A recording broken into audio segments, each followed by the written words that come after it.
Welcome back, everybody. Happy New Year's, Merry Christmas, Happy Holidays, whatever you celebrate. Spend it with your loved ones, and I hope you're enjoying this little break between seasons.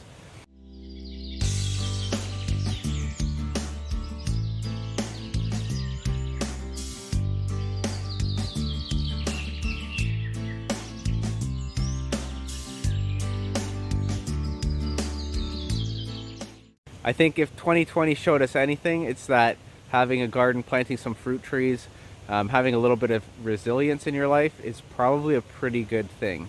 So if that's the silver lining that comes out of all of what happened in 2020, then that's at least some kind of positive note.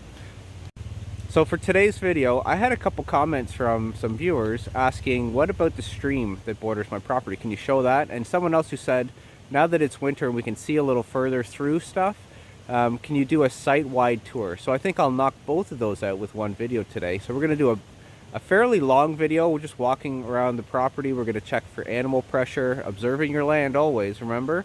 So it's really useful to get out just after a snow, see if you're getting deer or animal pressure, where it's coming in. We're going to check all that out, and we're going to look at the stream and do a site-wide tour. So stick around, and I hope you enjoy. Alright, so this is the main road into the property. My property's behind me now. I'm showing you this here because this is some farm fields. All the way up the stream is giant monoculture corn and soy farms. And this runoff all goes down into this stream. So this is something I found out later.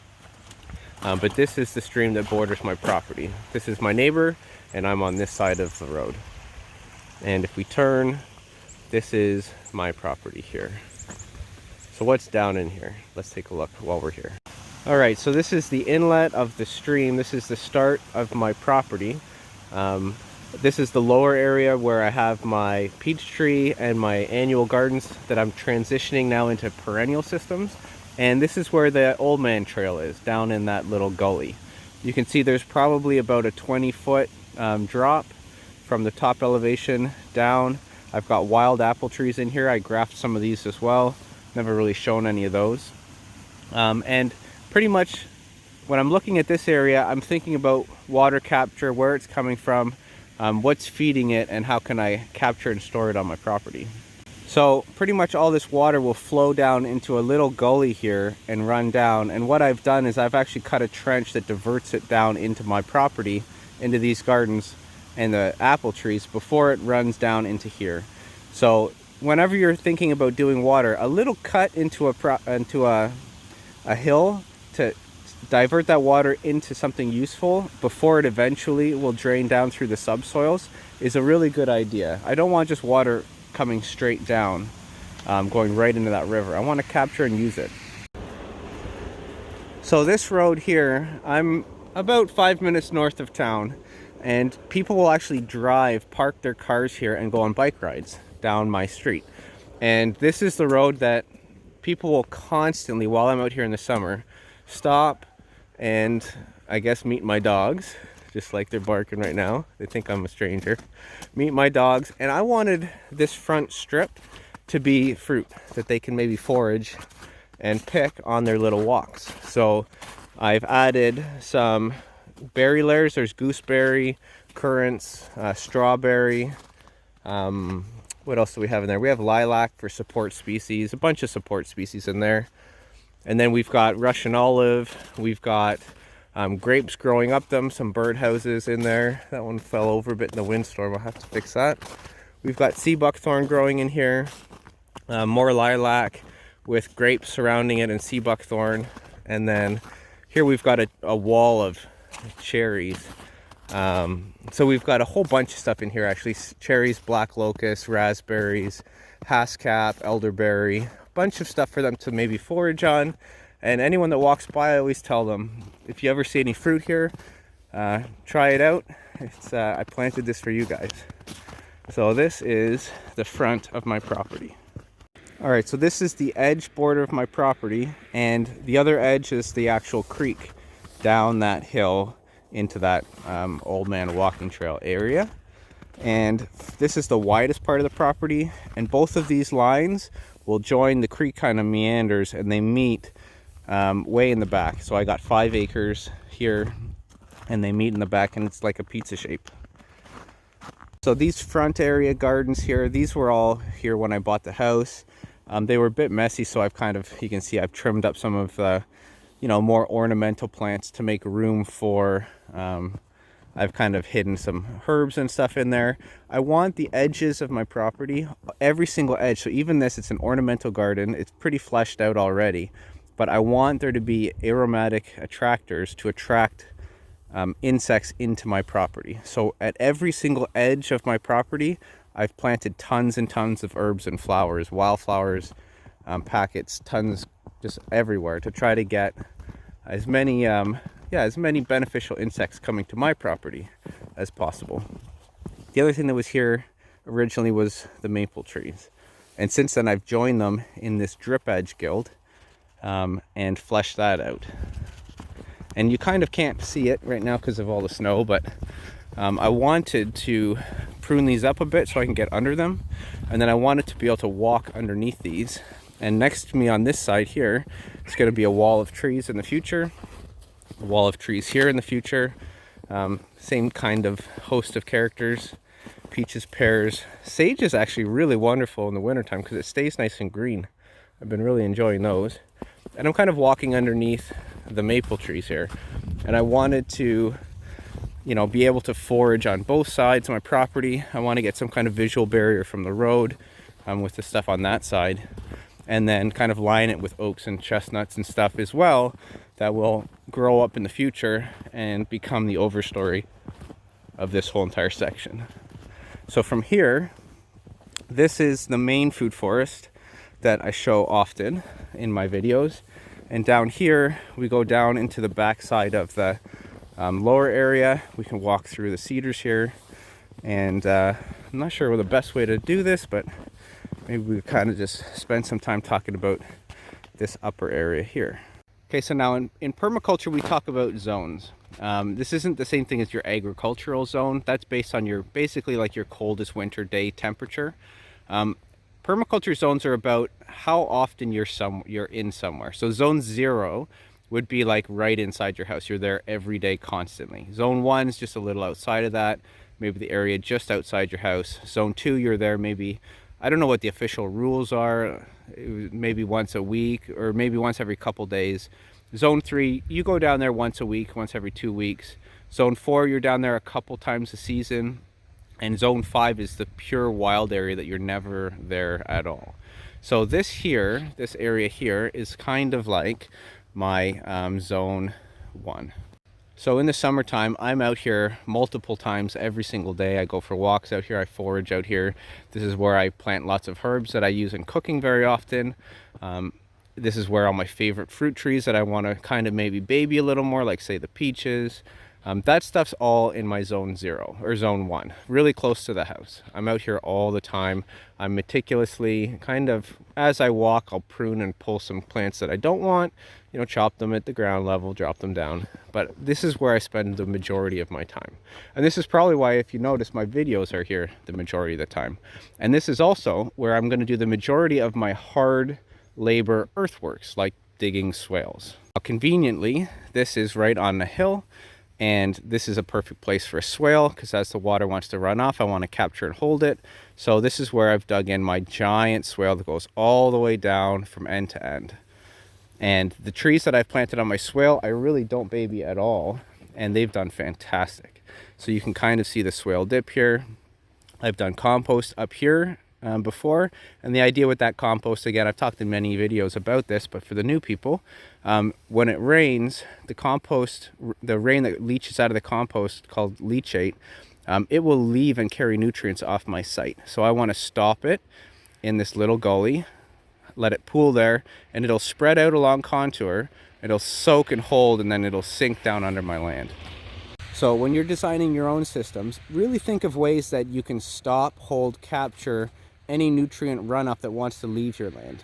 Our whole entire garden, our food forest, it's a black box, and we want any energy input to get coming into the black box and stay there. That's water, it's food, it's nutrient, it's sunlight, it's animal pressure. We want to keep things in our area and not have them leave. So I want to attract beneficial insects, for example, to my property. I want them making houses and homes in my soil, so I want to create habitat for them.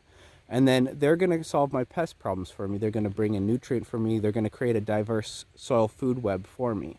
So this is why I don't have to, say, fertilize my plants, why I don't have these big spray programs for insect pressure, and why I don't have to water often. We get decent water, but at the same time, I hold and store every drop that hits my land. So think about these things when you're designing your own properties. Okay, so I think that this is a good enough description of this. If you want to see more areas of this food forest, there are literally hundreds of fruit trees planted in here, even though in the wintertime it doesn't really look like it. Hundreds of trees are planted in this little area. Just down that hill is where the ecosystem pond is, and down this hill is where the lower Old Man Walking Trail is. So let's go explore some of those areas. Because I think I could probably spend a 2-hour video just talking about the plants that exist here. But this is a full site walk around, so we better get going. This area here is a little lower area. I wanted a micro gill down here. This is the north side of these cedars, so it's a terrible sun site. So I've got shade-loving plants like currants in here. The blackberries, I don't really care if they do that well. Blackberries will kind of just go bonkers anywhere. And we've got like a linden tree, like a non-fruiting tree, but a good beneficial insect tree that's done really well in the shade pressure from the cedars. So it's just, I had a big open grass area. I just wanted to fill it out. I'll probably even take this right over, connect it, and then just have a path on contour and just kind of fill this right out. But because it's kind of a lower value area, I've kind of just, you know, added like stuff like service berries in here every once in a while, and there's quite a few trees planted in there, maybe 10 or 12 trees. They'll get thinned out as we go, but it's just a low effort guild that I've added to. And then let's now walk down here. We'll walk into the lower garden. Now actually I've taken you down this way. I think what we'll do actually is we'll walk down this back way, because I don't think I've ever really shown you guys this, and we'll take a look at that stream.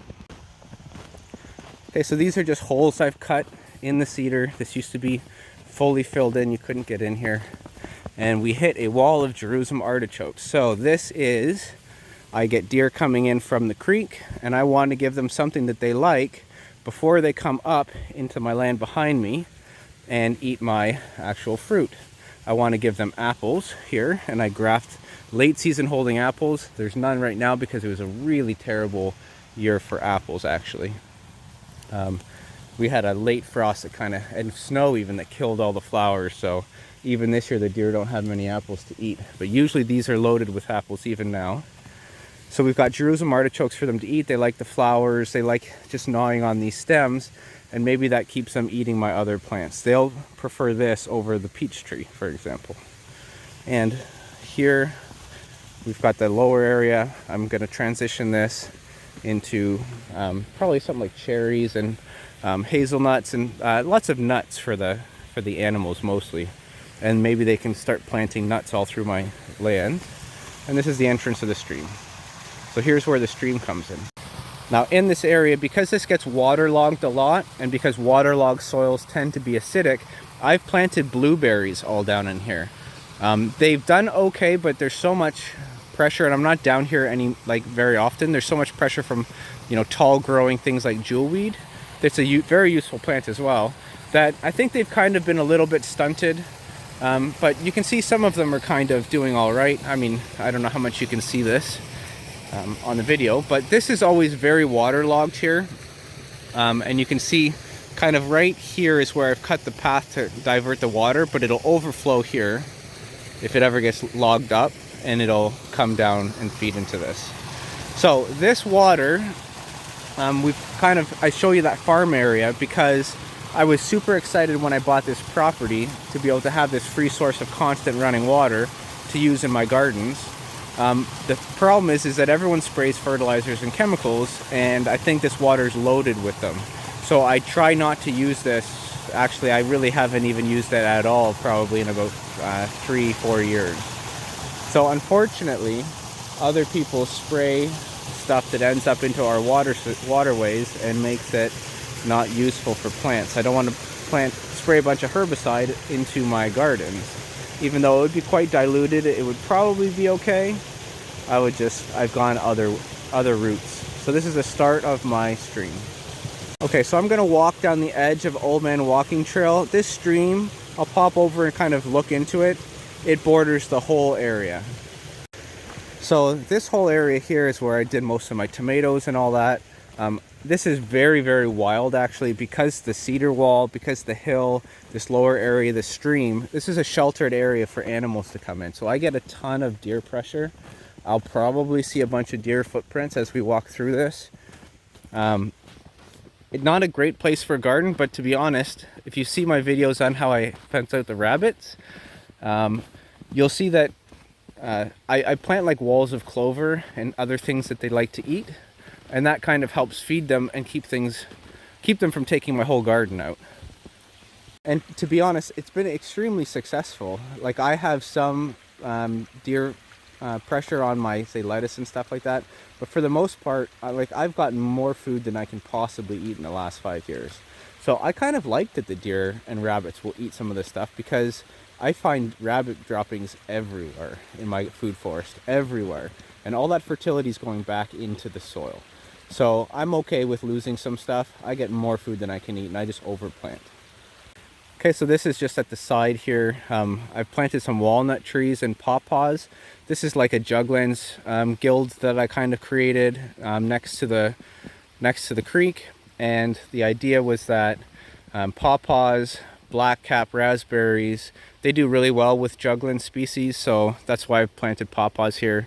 We've got willows in this low area. This is a low area for the water kind of collects and pools here before it overflows. So we planted some willows in there. We've designed all these walk pathways. If you want to see the Old Man Trail Part 5, I talk about how I designed and oriented these walking pathways in order to think about how the water flows across this, stop it, barrier it out, and then hold it in my property. And you can see we've got some rabbit tracks through here in just the last day. And here's the stream that borders the property, continuing on. And for example, this is one of the overflow points. So we planted an oak and willow there, and then we've got a couple things down the hill.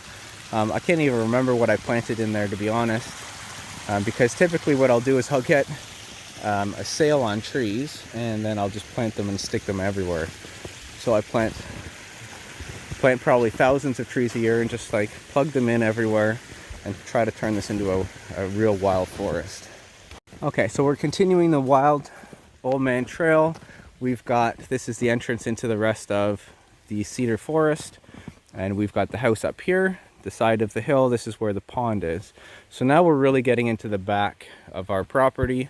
I used to do composting here. I've since moved it closer to the house because I'm there more often. So that's kind of a lesson learned, is the things that you need to do often, put them as close to the house as possible. When I started, I put compost here before I kind of learned about permaculture principles, and it was a pain in the butt. And when I switched it for permaculture principles to the top of that swale, used the leachate water to help fertilize the trees on the swale, you know, and it's also close to the house, I really started to understand what permaculture is all about. And that's where I started to kind of get hooked. So let's just continue on down this trail. Okay, so here we're blocked by this tree that fell during the windstorm. I still haven't cleaned it up. We've got a bunch of trees that fell. So this normally goes right through. I'm going to circle around because it's been down for a while and I don't want anything falling on me. So I'm going to do a nice wide berth around here, and I'll catch you on the other side of this tree here. All right, so we're just on the other side of this tree. We're kind of in, say, zone 3-ish here, 3/4. You can see the tree got totally ripped up in the storm. And the creek is on the other side. So the creek does a little S here, and there's a little dock there that you can kind of sit on and enjoy this creek. So we'll walk down that way. The path goes up and around, and this goes up to the house. So let's just go show that real quick. We've got a gorgeous monster pine here. Beautiful tree. And this goes up to the backyard of the house. This is kind of where the Jerusalem artichoke, raspberry, cherry, where I talk about where I fence deer off. Deer come up this path typically. So I fence deer off with kind of a wall of thorny bushes, and that's all up in there. Roses and sea buckthorn, and then I give them food that they want on this side. Okay, so then now this is going to the back. You see more fallen trees from the windstorm, and we're on the side of my property again. So we'll just walk this creek right down to the back point of the property. Now this is really where I'm entering my zone 5. You can see the dock is actually fallen, so that's unfortunate. I'll have to deal with this. This might be the last year for this dock, to be honest. It's about 30 years old and it keeps falling over. So it's kind of a low priority to fix. I have a lot of jewelweed down, or nettles down here, sorry. So this is an area you'll often get nettles near creekways and riverbeds, riparian strips. And nettles are a very, very good sign of fertility, and they're a good source of fertility as well. This is where I can harvest some mushrooms. So we go foraging in here for oysters and morels and chanterelles in their various seasons. This is all wild area. My property ends just about 2 or 3 feet on the other side of this river, so I have the river and the other side. This is kind of why I bought this property, is for reasons like that. This is another tree that's fallen over in that windstorm that we had.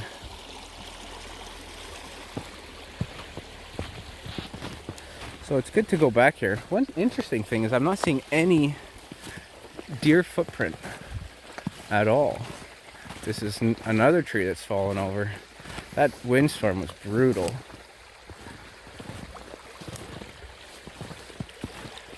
And just more of the creek. Now, sorry for if it's shaky at all. My kids were playing with my gimbal and broke it, so it is what it is, I guess. And I'm just carrying my phone around right now. So this is the back side of the creek. Now, my Artesian Overflow enters the creek here. My Artesian Overflow, we'll take a look at it when I get up that area, but it will eventually run down here and come in here. What I wanted to do with this Artesian well overflow is prevent any kind of erosion as much as possible on my land. So you can see I've kind of snaked and woven it as it travels through the property and tried to spread out, the square footage of land that it impacts. So this is constant stream of water that flows through my artesian well, and was causing massive erosion problems on my property, and I've kind of tried to stop it as much as possible. I dammed up just right before this it enters the river to try to get any kind of nastiness settling out roughly in this area.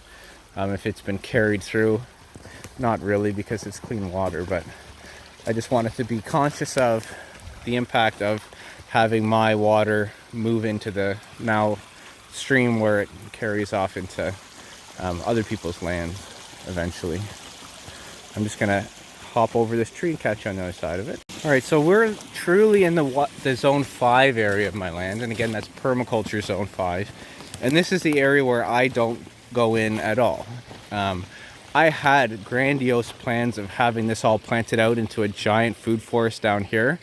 It might come into fruition. It's taking a long time to plant the other 2 acres. This is kind of the back 2-ish acres. And I haven't really got down here. It's very wet down here, like literally standing mucky water. And there's actually a lot of valuable plants down here. We've got a bunch of cornus species, dogwoods. We've got viburnum species, like we've got cornelian cherries. We've got like high bush cranberries, stuff like that planted down here. I put oaks and willows and chestnuts and hickory. I planted all this kind of wild fruit trees, nut trees down here that I'll get on sale, for example, and just try to fill out these back areas with food for nature. And I planted probably more trees down in this area than in my upper area, but I'm never down here to take care of them. I don't really know how many of them survived. I'm thinking probably quite a few of them. I've seen a bunch, but I don't actively monitor them. And I might be breaking some as I go, but like this one here, for example, I remember planting this. So there's a whole bunch of trees that I've planted along the banks here, planted in these low areas that probably 30 years from now, I'll look back and there'll be tons of trees down here, fruit and nut trees, and I'll know that I had a little impact in planting this stuff. And this is basically now the back corner of my pizza. Back corner of my property right here. Let me see. And this is where it joins into another gentleman who has roughly 1,000 acres of just wild forest. And he's got some paths dug in. I've talked to him before. He's fine with us walking through his property. So we go on winter walks through his property. And he's fine with it as long as we take out the garbage that we bring in. And I say I'm never going to bring an ounce of garbage in. And I asked him if I could plant some trees in little glades that he's had set up, and he loved that idea. So I've been planting some trees in his property as well. Just try to get fruit and nuts deeper into this area that's mostly pines and cedars and not really much food for animals. At least not as much as, say, hazelnuts and filberts and oaks and chestnut and hickory nuts. Those are the main nut trees and stuff that I plant back in these wilder areas. Lots of service berries as well. So this is the back corner of my property, and up this way is back to the house. So let's walk back up there.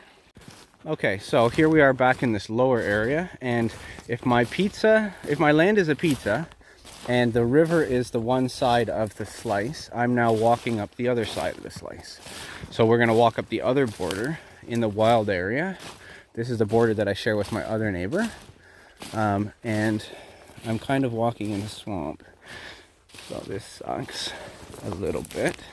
This is that lower area that I wanted to put I wanted to dig half of this out, take the soil, put it on the other half, make raised beds, and make like a winding stream system down here. I might do that one day. It's going to need equipment, and it's probably going to cost a decent amount of money. So for now, I've just been planting trees and bushes to kind of grow in this wet area, maybe soak up as much of that water as possible, kind of take advantage of it and give some food back for the animals. Okay, so let's walk up here, and what we're going to run into is that wetland system that I set up before I did the ecosystem pond. Now, one interesting thing about this lower area is this is where I get actually a lot of native wild birch, and I actually have some chaga on this birch. It's a mushroom that lives just on birch, and it's one of the healthiest mushrooms in the world. So, and it's very expensive. So I come down here every once in a while and check out the birch, see if there's chaga on it, and I'll take, a little bit of it, not much, because I want it to. I don't want to take too much and kill it, and I'll take a little bit of it. Now this area here, we've got constant flowing water. This is the other side of my pizza slice, and this is actually water runoff from my neighbor's artesian well that comes down onto our land here. So this is where it comes down. I've tried to have it winding as much as possible across contour for as long as possible before it runs downhill. And you can see it's been fairly successful. The water velocity is fairly slow, and the erosion is quite lower than it was. This thing was digging sinkholes into my land from these artesian wells that they just drill and didn't cap. Because I guess you didn't have to cap them in the end, or in the old days. So this here is the backside of those big willows that I love, that I talk about sometimes.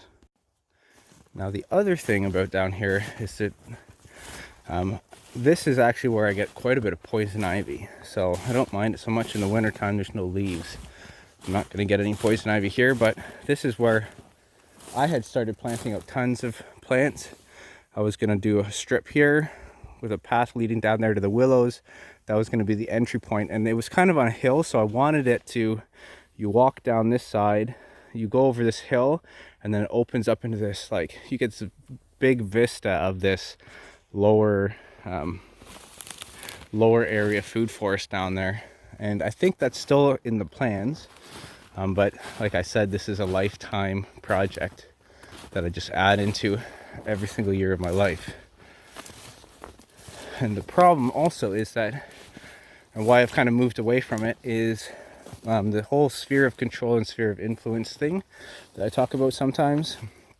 I can't control what my neighbors do with their artesian well, as long as they haven't made a modification to directly divert it onto my property. This has been here for long enough that it's grandfathered itself in, and that basically means that this back area of my land is going to be a running swamp pretty much forever, and there's nothing I can do about it. That's not a great place for a food forest. You can kind of make it work, but it's not ideal for sure. So I've been focusing my efforts into areas that I can get high value for my time spent. Now this here is a pond that I dug out by hand to kind of capture, hold, and store my artesian water before it goes off. If you remember the dock's down there, so, and the house is up here. So we came out down here. We could have gone up to the house, we went down to the dock, and then we followed the river all the way down. So from the dock you can actually come up, and then you come up this way towards the house. And we actually get, because of this, because the stream's behind us and the wild areas are behind us, we get significant deer pressure here as well. So here as well, I've planted lots of Jerusalem artichokes, lots of things that they like to eat. I've been trying to add some apples. Some of these apples are on the side here. That's pretty much all there is. And then this whole area I've kind of planted out with raspberries and strawberries and stuff, where they'll kind of eat down here and not push up closer to the house. So this is kind of a food forest with drinking water, you know, stopped, slowed drinking water that's fairly clean, because the water is like it's spring water. So this is a great source for the animals, and I'll always see, it's funny I don't see them now, probably just because I decided to make a video, but I will see so much foot traffic right down here this edge. So lots of animals come up and drink straight out of this area and then retreat back as they hear my dogs yapping at them. So this is a great actual area for wildlife as well. And I love seeing I'm kind of disappointed I didn't see too many wildlife tracks. It's only been a day since the snow fell, but typically I'll come out here in a day and there'll be tracks everywhere. And that kind of tells me that I'm doing something right. I have a bunch of animals that are living on my property. I'm still getting food. They're getting food. They're living a great life. They have access to things that I've kind of built for them. I can come down. Sometimes there's strawberries and raspberries that I can pick from. And there's pawpaws all in this wet area. Elderberries that also like wet areas. So there's a lot of food down here for me if I want to eat it. But they have tons of food as well that they can eat. And you can see that, you know, there are some tracks in here from, I don't know, maybe a bit earlier. Now this is the wetland area that I'd created. I have a video on it from a couple, maybe about a year ago or so when I did this one, maybe 2 years now. And this here is funny. The what's it called? The watercress has really taken over and filled this whole area in. This is actually about a 3 foot deep, maybe 2.5 feet deep kind of holding reservoir that then overflows there. And if, like, I was digging these out for my compost pile, and the whole entire thing is roots. Like, it's just a mat of roots. It's probably freezing, but it's just like, it's just tons of roots, this whole entire thing. So it's interesting how these things have just loved this area. Now there's a bunch of hickory trees here, so I can kind of pull some up and feed the hickory trees, build the soil. And I have access to tons and tons of free nutrient here from plants that are growing out of water that's running on my land all the time. So this is a huge source of fertility, and it's a wetland guild that I kind of created so I can play with different water-loving trees, I've got even peaches in here that are probably sitting underwater right now. Like this thing is kind of, because of the roots have kind of clogged up the overflow, it's now dammed this up. It's risen and it's coming over the swale a little bit. So I can dig this out in the new year. It's an interesting thing though. When you plant stuff, you think water sediment will kind of fill and clog your waterways, but sometimes it's just an abundance of watercress and clover and plants that are growing up in it. So I don't know if this peach will do well. What I might actually do, knowing that this is the reality of the situation, instead of constantly fighting it, I might dig these up and move these up there. I don't think they'll die this winter. If so, I got a bunch of other trees. I can maybe try to dig them out. The water will probably have the ground kind of thawed out a bit, and I might move them up and put more stuff that likes constant wet feet, like elderberry down in here. So now we're walking up the house. This is the backyard here, and the neighbors on this side, property lines right there. This is where I've did my hugelkultur bed. This is where I keep some of the more unsightly stuff that I pick up for free. You know, you'll see this stuff lying out for free somewhere, so you pick it up, you never know when you're going to want it. So I stick that kind of stuff back there hidden. A bunch of brush that I'm going to use as biochar. This is the hugelkultur mound. I've got my compost on the other side, the grape trellis, and this is the area that goes down to the dock. And these are more of the swales that I have. This is where I planted, say, my cherry and protected it with all these raspberries. So this is kind of like the raspberry wall. Now animals can come up here a little bit, but for the most part they come from this area here and they hit this wall of thorns. And here we've got stuff like hazelnuts planted, and we've got stuff like, where is it? Oh, I kind of cleared it out. So we've got a cherry here, and like this cherry here, this is a swale here, so I gotta just watch my footing. There we go. So this is surrounded by raspberries. I cleared out a bit around it, and then they haven't regrown yet. So maybe that was a bit of a mistake. I wanted to open up light to it in the summer, but I didn't really think about the winter, that opened it up to pest pressure again. But you can see it got gnawed down really low. I don't know how well you can see that on here. And it's regrown quite well from that deer browse. I didn't think it was going to survive. It got browsed and hit so hard. But this is where the deer come up, and I've surrounded it with tons of raspberries, all down in here. Hopefully the deer will hit that and they can leave it alone. Ideally, there's apples down there for them to eat, and this year there's not. So this will be an interesting year for that deer pressure. And here is the side of the pond. All right, and then here we're up at the pond, and this is basically the side of the property, the side of the house. And down there is the Old Man Trail. Up here is the front and the street that comes in. And there's the food forest that everyone kind of knows. They've seen it tons and tons of times. The lower area you can kind of see through the trees now. The creek runs on the other side. And now I'm looking down through the back of the property where the pizza is the creek, and then the neighbor's property, and they meet in the back there. So that's the property. That's the site tour. Just a very high level site tour. Hope you guys enjoyed it. I know that this video is certainly not going to be for everybody. It's a bit of a long video, not showing much, but some people really wanted to see an overview of the whole site so they could kind of piece together where all the locations of everything are and kind of understand the site. So it's kind of neat. You know, you see this area with this apple tree going over the hill. I really love this view. I love this vantage point. And I don't know, now maybe in the future you kind of know the pond is there. The creek runs on the back side of it. The lower area is where the Old Man Walking Trail area is. And you can kind of get maybe appreciation for just various aspects of the property. So thanks for watching. Now, actually, before I head up to the pond, I'll show you the rest of the backyard. The pond area, if you want to see all the different plants that are planted all in around the pond, I have some pond videos that I'll talk about that in detail. And obviously stay tuned for later down the road next spring where I do pond updates, because I'm going to be planting tons of stuff in and around there. I want it looking like a jungle in there. And just on this downhill side of the pond, that's where Wildflower Hill is. But first, I'll show you the rest of the backyard over here, actually, before I run away from it. And these are some ornamental beds with the grape trellises. So these are ornamental beds that were here when I bought the place, and I've added in grapes.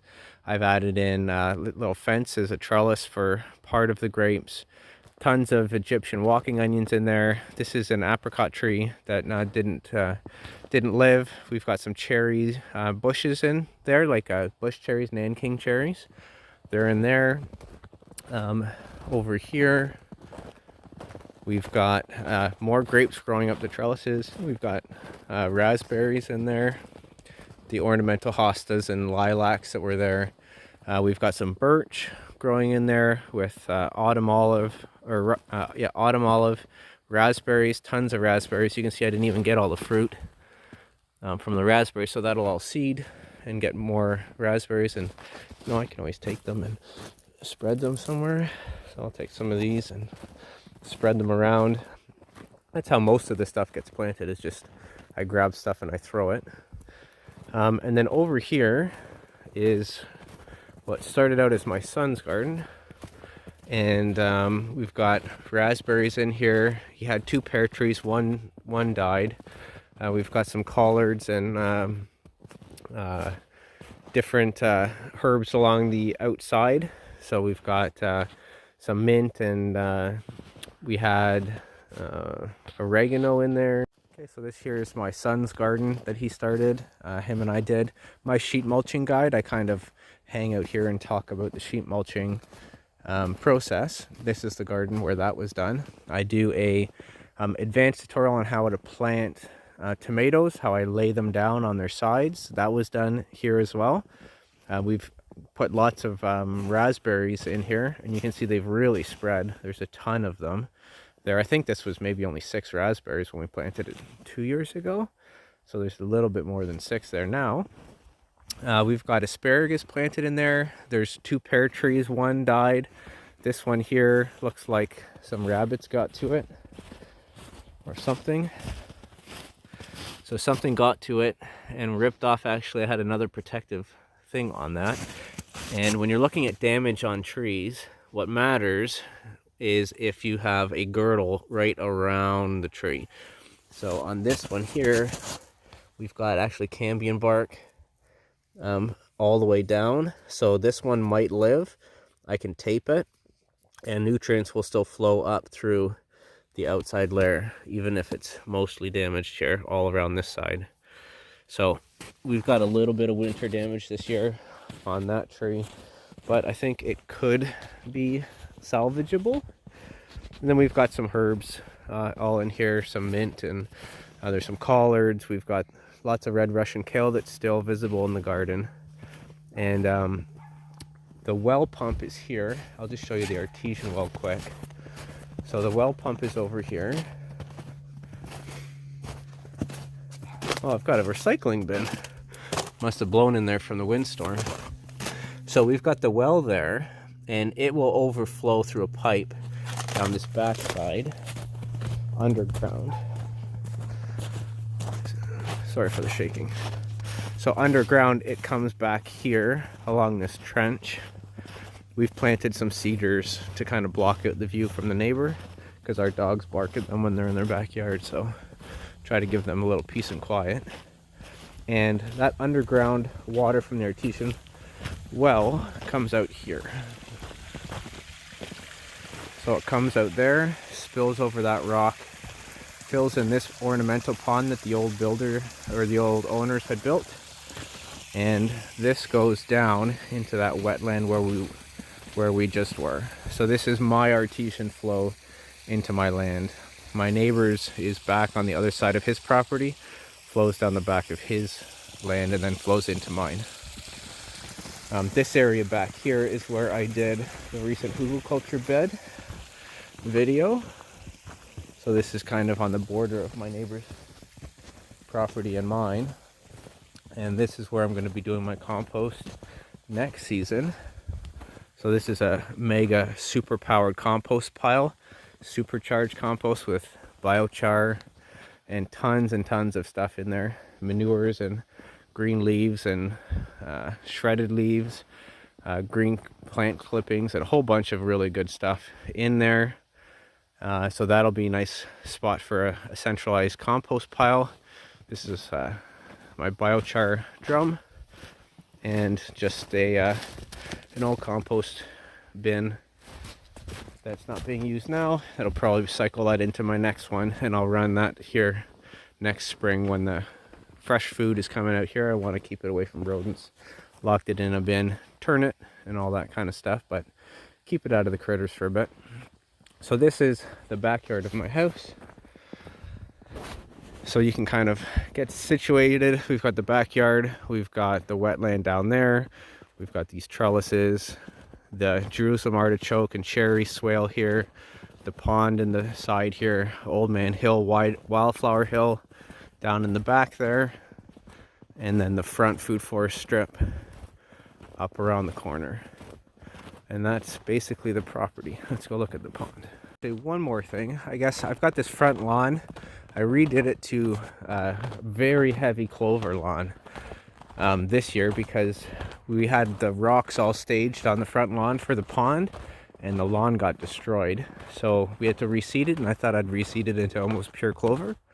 So that that's kind of like an interesting project. It'll be fun to watch for next year.